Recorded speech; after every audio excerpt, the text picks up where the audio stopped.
અમરેલી જિલ્લાના રાજકારણમાં ગરમાવો આવ્યો છે। ધારીના ધારાસભ્ય જેવી કાકડિયાના વતન ચલાલામાં ભાજપની આંતરિક જૂથબંધી હવે સપાટી પર આવી ગઈ છે। ચલાલા નગરપાલિકાના મહિલા પ્રમુખ નયનાબેન વાળાએ પોતાના પદ પરથી રાજીનામું આપી દેતા ભાજપમાં મોટો ભડકો થયો છે।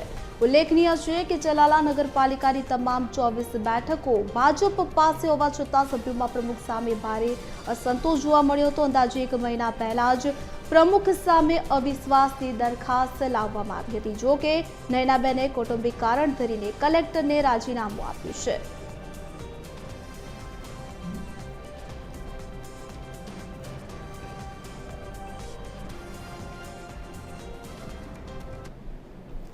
તો આ અંગે વધુ વિગત આપવા માટે અમરેલીથી અમારા સંવાદદાતા પરેશ પરમાર અમારી સાથે જોડાઈ ચૂક્યા છે।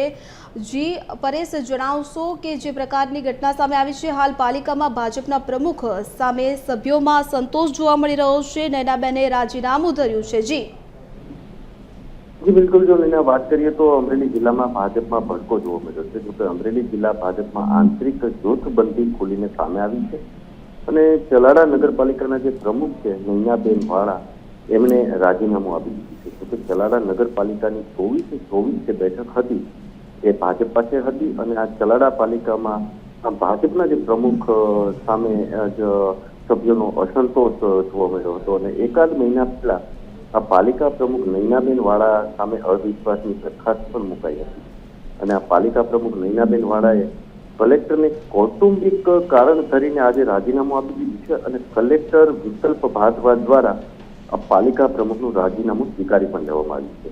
તો કે 22 ડિસેમ્બર 2025 આ ચલાલા પાલિકા પ્રમુખ પદ ખાલી પડ્યું હોવાનું પણ જાહેર અમરેલી કલેક્ટરે કરી દીધું છે અને આ જો કે વાત કરીએ તો આથી આ ધારીના જે ધારાસભ્ય જેવી કાકડિયા છે આ એમનું વતન ચલાલા છે અને એ ચલાલાની જે નગરપાલિકા છે એમાં જ આ ભાંગફોડ અત્યારે જણાવી છે। જી સમગ્ર માહિતી સાથે જોડાવા બદલ આપનો આભાર।